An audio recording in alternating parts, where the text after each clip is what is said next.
안녕하세요. 2학년 역사 시간입니다. 학습지 41번 해석 영상입니다. 자, 1868년 메이지 유신이 성공합니다. 메이지 유신이 성공했던 얘기는 천황이 권력을 잡았던 얘기죠. 원래 이제 쇼군이 원래 깜짝 쇼만 하려고 그랬죠. 쇼군이 천황한테 권력을 넘겨주는 척 쇼만 하려고 그러다가, 그쵸? 실패해서 쇼군이 권력을 잃어버리고 천황이 권력을 먹었던 사건을 메이지 유신이라 부르고요.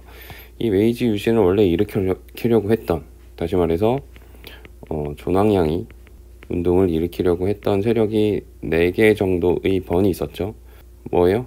사스마, 조슈, 그 다음에 토사, 그 다음에 네 가지의 번이 있었죠. 이 중에서 핵심이 어디라고? 사스마와 조슈가 있었다. 자, 그러면 이 두 번이 핵심이 돼서 존왕양이 운동이 있었고, 이거를 무마하기 위해서 쇼군이 쇼를 하다가 이게 넘어갔잖아. 이게 메이지 유신이잖아. 결국에 이게 성공했기 때문에 누가 정부에 많이 가게 되냐면, 맞아요, 사스마와 조슈번의 정치가들이 정부에 가서 독재를 하게 됩니다. 다른 번의 무사들은 당연히 불만, 우리는 들러리냐고 불만이 가득할 수밖에 없고, 우리는 들러리야? 불만이 가득할 수밖에 없고요. 그리고 개항 이후에 산업화를 했다는 얘기는 공장이 많이 세워져서 공장이 돌아갔다는 얘기고, 사무라이들, 무사들은 할 일이 없죠. 그리고 당연히 산업화 공장이 돌아가다 보면 노동자들은 불만이 가중될 수밖에 없다. 그러면 자연히 유럽처럼 이들은, 그렇죠, 자신들의 권리 혹은 자유를 위해서 운동을 전개하게 됩니다. 그리고 이 운동을 전개했던 할아버지가 바로, 이 수염이 되게 귀엽게 나있죠. 이 할아버지가 바로 이타가키 다이스케라는 할아버지고, 이 사람은 바로 토사번 출신 할아버지였죠. 그러니까 조슈와 사스마에 물리니까 이런 운동을 전개했던 거고요. 그리고 나름 훌륭한 사람이었다. 자, 이 할아버지가 전개했던 운동이 바로 자유 민권 운동입니다. 유럽이랑 똑같이 가는 거예요. 산업혁명 성공하니까, 그렇죠? 자유를 달라, 시민의 권리를 달라, 이런 운동이 시작되는 거예요. 보통 이런 운동이 시작되면은 어떤 이야기들이 나옵니까? 자유 달라, 시민의 권리 달라, 그렇죠? 우리 투표하겠다, 의회를 만들어 달라. 그리고 의회가 뭐 만드는 곳이죠? 맞아요, 헌법을 제정하는 곳이죠. 헌법을 만들어 달라, 이런 이야기들이 나왔고, 누가 이런 걸 주장했다고? 맞아요, 이타가키 다이스케, 우에키 에모리, 이런 사람들이 주장했고요. 당연히 이런 주장은 정부가 좋아합니까, 싫어합니까? 싫어하죠. 왜냐면 일본은 지금 누가 다스리는 나라입니까? 천황이 다스리는 나라였기 때문에 싫어할 수밖에 없어요. 그래서 이 움직임을 때려잡으려고 합니다. 그런데 그냥 막 억누르면은 반발이 심해지겠죠. 반발이 아주 크게 터져 나오겠죠. 그래서 한 손에는 이렇게 채찍을 휘두르면서, 한 손에는 이렇게 당근을 쥐고 이중적으로 대응하려고 합니다. 이중적. 그래서 한편으로는 자유민권 운동을 탄압하면서도, 우리 사파를 한번 볼까요? 그렇게 탄압했대요. 막 잡고, 그쵸? 윽박 지르고 각서 쓰게 하고 입을 막고 이렇게 탄압하면서도, 한편으로는 이 정부의 인물들 중에서 에이스를 한 명 뽑아요. 에이스. 야, 공부 잘하는 놈 누구야? 이 에이스를 뽑으니 이 사람이 바로 우리가 잘 아는 바로 요 아저씨. 에이스를 뽑으니 요 아저씨가 바로 이토 히로부미죠.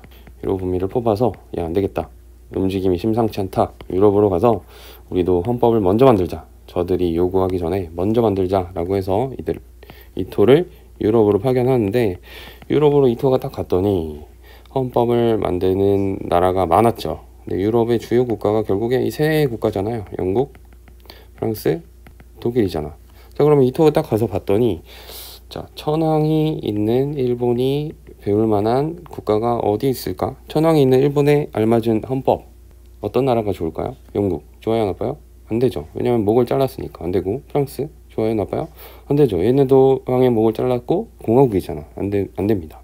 그런데 독일은 황제가 있는 황제 국가였어요. 맞아요. 이 독일이 완성맞춤인 거죠. 그래서 이토 히로부미는 독일에 가게 됐고요. 이 독일의 헌법을 배우게 됩니다. 그리고 이 독일의 헌법을 배워서 이상한 헌법을 만드니, 이 황제가 있는 독일의 헌법을 배워서 이상한 헌법을 만드니, 이게 바로 일본의 제국 헌법입니다.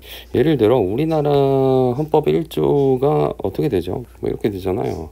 보통 대한민국은 민주공화국이다. 대한민국 주권은 국민에게 있다. 그러니까 우리 국가의 주인이 국민이라는 걸 강조하고 있는 반면에 일본 제국헌법은 뭘 강조합니까?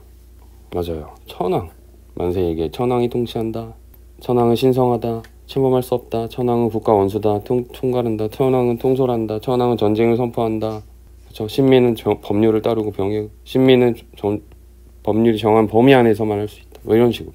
오직 천황의 신성함, 절대권, 그리고 국민의 권리의 제한 이런 것들을 강조한 게 제국 헌법이었다.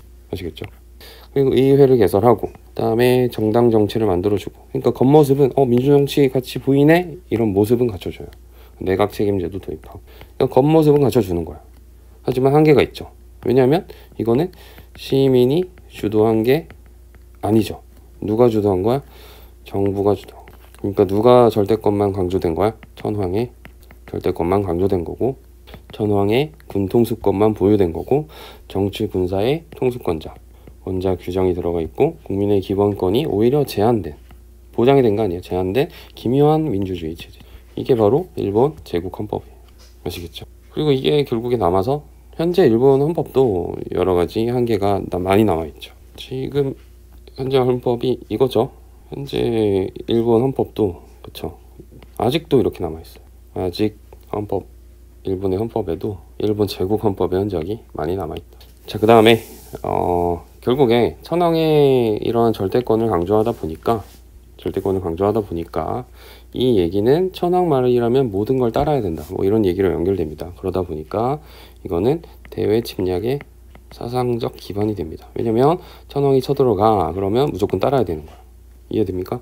천황의 신성성을 강조하다 보니까 천황님이 시킨다면 무조건 해야 되는 거야. 그러니까 문제가 많죠. 천황이란 존재가 매우 문제가 많은 존재일 수밖에 없다. 예를 들어서 이제 우리나라의 천황의 잔재 흔적이 남아있는 용어가 하나 있었죠. 바로 국민학교. 국민이 줄임말이죠. 이게 황국신민의 줄임말이고 황국신민을 더 풀어서 쓰면 천황폐하의 국민, 천황폐하의 국민 다시 천황폐하가 다스리는 나라의 신하된 백성 뭐 이런 뜻이에요. 천황폐하가 다스리는 나라의 신하된 백성 뭐 이런 뜻이야. 한국신민 학교 뭐 이런 뜻이에요. 국민학교가 정상적인 우리가 계속 써야 될 용어가 아니었던 거죠. 이거를 초등학교로 바꾼 거는 아주 잘한 거다 이렇게 보시면 됩니다. 어쨌든 이런 상황이었다. 그 다음에 이제 교과서 보시면 일본의 국민국가체제 수립, 뭐 대외팽창 이렇게 되고 있는데 사실 국민국가체제 수립이라는 게 역사학자들이 만든 용어고 그때 시대 모든 나라들이 가고 싶었던 방향성입니다. 사실 일본은 이제 제국주의 국가로 가고 있는 거죠.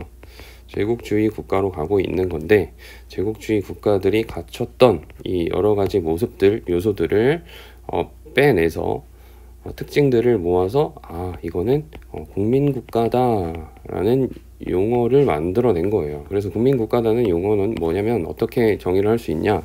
통일된 중앙집권 체제를 갖추고요. 그 다음에 법률적 평등 등을 보장받아야 되고 그 다음에 일체감을 느껴야 돼. 중앙집권 체제, 평등, 일체감. 그 다음에 국가 주권도 확립돼야 됩니다. 이게 바로 국민국가예요. 그리고 이게 좀 괴물 같은 모습으로 좀 제재를 받지 않고 뻗어나가면 이게 제국주의 국가로까지 발전할 수도 있는 거죠. 보통 이렇게 나왔어요. 그리고 중앙집권 체제가 가능하려면 선행 조건들이 뭐 있는 거죠. 중앙집권 체제를 구축하려면 예를 들어서 뭐 산업혁명도 일어나서 그렇죠? 그다음에 세금도 많이 걷어야지 이런 것들이 가능한 거고 법률적 평등이 가능하려면 자유주의 당이 들어와야 되고 민주주의 정치체제 들어와야 되고요. 일체감을 느낀다? 이거는 민족주의 이런 것들이 들어와 있어야 되는 거고 국가주권이 확립이 된다? 이거는 적어도 뭐 통일 혹은 민족의 통일 혹은 적어도 식민국가가 아니어야 되죠. 이런 조건들이 선행되어야지 국민국가구나 라고 볼 수 있는 거고 국민국가가 힘이 세져서 당시 모든 나라들이 앞다투어 하던 다른 나라 식민지를 만드는 이런 작업들을 하면 제국주의 국가가 된다. 뭐 이렇게 보시면 됩니다. 이게 그 용어예요. 용어의 정의를 위해 해놨다 이렇게 보시면 됩니다. 어쨌든 다시 돌아와서 일본이 이렇게 가고 있었고 헌법, 이상한 헌법까지 만들었다가 오늘의 핵심. 자, 그러면 이렇게 헌법을 만들었어요. 얘는 아까 말했죠, 이토 1호부입니다. 어쨌든 이렇게 모든 걸 만들어 놨습니다. 그러면 이제 쳐들어 가야겠죠. 다른 나라 쳐들어 가는 겁니다. 쳐들어 가봅시다. 자, 일본이 대팽창 모든 조건을 갖춰놨습니다. 자, 배경 보겠습니다. 배경은 일본이 근대화 불만이 많았습니다. 하층 무사, 사무라이 무사들도 불만이 많았고 노동자도 불만이 많았다. 그 다음에 대외 침략 사상도 마련되어 있었죠. 아시아를 탈출하자는 논의도 있었고, 그 다음에 정한론, 한반도를 정벌하자는 논의도 있었죠. 한반도를 정벌하자는 논의입니다. 요시다 쇼인 같은 경우는 뭐 이런 얘기도 했어요. 서둘러 군비를 정비해서 조선에게 요구하여 조공을 바치자, 뭐 이런 이야기도 했고요. 그 다음에 사이고 다카모리, 이 사람이 제자인데 이 사람은 친구들을 데리고 와서 일본 정부에다가 빨리 쳐들어가자 이렇게 항의를 했던 사람이에요. 황당하죠. 하지만 일본은 조선을 만만치 않게 생각했습니다. 왜냐하면 임진왜란때 쳐들어가서 이 이순신 장군한테 당했던 트라우마가 있었거든요. 그래서 조선 쉽지 않은데 이런 생각을 하고 먼저 연습 공격을 합니다. 그래서 어디를 목표로 삼냐면 이 타이완을 먼저 목표로 삼아요. 그래서 연습 경기 타이완을 공격해보고 우리 괜찮은데 마음을 먹고요. 그래서 2년 뒤에 조선을 본격적으로 침략하게 됩니다. 근데 조선도 뭐 바보가 아니었죠. 그리고 전통이 있는 나라잖아요. 그래서 조선도 당시 수도인 한양을 지키기 위해서 이제 한강 하구에 있는 이 섬에다가 모든 방비를 다 해놓고 있었어. 온갖 토대를 설치해놓고 올 테만 와봐라. 서양배들 올 테만 와봐. 우리가 막아준다. 준비를 해놓고 있었죠. 근데 일본이 뭐 그런 방비 상관없이 여기다가 이제 서양배를 보내놓은 거죠. 자신들의 서양배. 그렇죠? 이게 그 유명한 무슨 사건? 운위요호 사건입니다. 자기네들이 미국한테 당했던 거 그대로 쓰는 거야. 포함 외교를 쓰는 거죠. 자, 그래서 예를 들어 이제 일본 배가 왔다 갔다 하니까 당연히 일본 배인 줄도 몰랐대, 조선은. 그래서 서양 배가 왔다 갔다 하니까 당연히 포를 쐈겠죠. 방어 기지니까 포를 쐈는데 구식 대포니까 맞지도 않았다고 합니다. 맞지도 않았다고 해요. 그런데 이제 먼저 포를 쐈으니까 이제 일본은 명분이 좋죠. 다시 포를 응사해서 쐈고 이제 초토화가 되는 거지, 강화도가. 그리고 왜 먼저 포를 쐈냐? 전쟁할 거냐? 윽박 지르고 나서 조선의 문을 강제로 열어 젖히니, 뭐 물론 그 뒤에 숨겨진 여러 가지 사정들이 있었지만 그건 한국사에서 제대로 하기로 하고요. 이 조약을 바로 강화도 조약이에요. 그리고 강화도 조약으로 조선의 문을 열었어요. 조선이 망한 건 아닙니다. 조선이 문을 연 거고요. 그 다음에 3년 뒤에는 조선과 타이완 사이에 있는 조그만 섬들, 원래 이게 독립국가였거든요. 여기 류쿠라는 나라였어요. 여기를 먹어버립니다. 오키나와를 영토로 먹어버리고요. 그 다음에 15년 정도 지나서 일본이 이제 한국을 본격적으로 먹으려고 하거든요. 근데 이때 청나라도 한 35년 동안 근대화 준비를 했어요. 그래서 야, 일본, 조선 우리 건데 어디서 먹으려고 해? 라고 회방을 놔요. 그래서 일본이 한번 붙자 하고 전쟁을 겁니다. 이게 무슨 전쟁? 청일전쟁. 청나라도 나름 35년 동안 준비했다 그랬죠. 35년 동안 준비한 게 무슨 운동? 맞아요, 양무운동. 그 다음에 일본도 오랫동안 준비한 게 이게 무슨 유신? 메이지 유신 간의 대결이죠. 양무와 메이지의 대결. 누가 이겼어요? 맞아요, 일본이 승리. 그래서 무슨 조약 했습니까? 맞아요, 시모노. 그래서 결국에 일본이 승리하는 바람에 시모노세키 조약으로 청나라가 배상금을 2억 냥. 여러분들 그 의화단 사건으로 신축 조약이 있었죠. 의화단 신축 조약, 이게 배상금이 9억 8천만 냥이었잖아. 이게 9년치 세입이었어. 2억 냥은 거의 뭐 대충 계산이지만 2년치 세입이었어요. 그러니까 엄청난 양을 또 청나라한테 뜯어간 거고요. 그 다음에 또 어디를 뜯어갔냐면 타이완 뜯어갔어요. 그 다음에 조선을 이제 포위해야 되니까, 자, 조선이 이렇게 있잖아요. 조선이 이렇게 있으면, 자, 일본이 이렇게 있다면, 자, 일본 영토가 이렇게 있잖아요. 그래서 일본 이렇게. 그 다음에 조선을 포위하려면 타이완. 그 다음에 타이완을 먹었으니까 보세요. 타이완 먹었지. 그 다음에 조선을 포위하기 위해서 랴오둥을 가져갑니다. 이렇게. 알겠죠? 조선을 먹기 위해서 랴오둥 반도를 가져갑니다. 그런데 좀 보세요. 지금 일본은 조선을 먹기 위해서 모든 준비를 끝냈어요. 청나라도 한 대 때렸고. 하지만 마지막 라이벌 누가 남았어요? 러시아가 남은 상황이었다. 근데 러시아 형님이 가만히 있을까? 가만히 있지 않죠. 야, 조선 내가 먹을 건데 가만히 있지 않습니다. 그리고 일본이 이렇게 선을 넘으니까 러시아가 친구를 데리고 오죠. 누가 데리고 와요? 야, 얘들아, 일본이 지금 조선 다 먹으려고 하는데 친구를 데리고 옵니다. 누굴 데리고 와요? 누구? 프랑스 형님을 데리고 오고요. 그리고 프랑스 형님이 또 누굴 데리고 와요? 독일까지 데리고 옵니다. 독일, 프랑스, 러시아가 와서 일본을 회방 놓는 거야. 그럼 일본이 여기서 어떻게 해야 됩니까? 깜짝 놀라겠죠? 일본이 깜짝 놀라요. 그리고 어디를 뱉어냅니까? 미안해, 알았어, 뱉어낼게 하면서 가장 중요한 랴오둥을 뱉어내. 이 사건을 뭐라 부르냐면, 자, 여기서 누가 해방을 놨다고? 맞아요, 러시아가 리더였고요. 이 사건을 삼국 간섭, 세 개의 나라가 간섭을 놓았다 라는 뜻이고요. 러시아가 누굴 데리고 왔어? 프랑스, 그리고 독일까지 데리고 와서 간섭을 놨고요. 결국에 일본이 가장 중요한 랴오둥 반도를 반환하고 맙니다. 결국에 일본은 이걸 뱉어내는 바람에, 그쵸? 열이 받게 되고요. 전쟁을 준비합니다. 러시아에 대한 전쟁을 준비하죠. 그리고 놀랍게도 러시아에 대한 전쟁을 거니 이게 바로 러일 전쟁입니다. 자, 그런데 일본은 놀랍게도 전쟁을 열심히 준비했습니다. 그리고 러시아의 함대가 있었던, 맞아요, 리순항을 공격해서 러시아 함대를 괴멸시킵니다. 그래서 생각해 보면은 여기에 있던 러시아 함대가 부셔지니까 러시아가 이 발티케, 여기가 발티케거든. 여기에 있던 발틱 함대, 정예 함대를 끌고 올 수밖에 없었어요. 왜냐면 여기가 상트페테르부르크, 여기가 모스크바, 여기가 러시아의 본국이거든. 러시아 영토가 이렇게 크잖아. 여기가 러시아의 정예 병력이라고요. 얘네를 데리고 올 수밖에 없어요. 근데 너무 머니까 원래 수에즈 운하를 거쳐서 오려고 그랬습니다. 여기 수에즈 운하. 근데 당시 러시아랑 사이가 안 좋던 영국이 수에즈 운하의 물길을 막아버리면, 야, 오지마. 그래서 이 러시아의 발틱 함대는 이 수에즈 운하를 통과하지 못하고 아프리카를 돌아서 와버립니다. 이게 엄청난 시일이 걸리는 일이야. 시일과 노력과 힘과 온통, 잘 보시면 10월에 출발했거든? 언제 도착했어요? 5월. 여기에 5월에 도착한 거. 한 6월? 여기에 5월이면 한 6월 달에 온 거지. 여름 다 돼서. 그러니까 힘들어.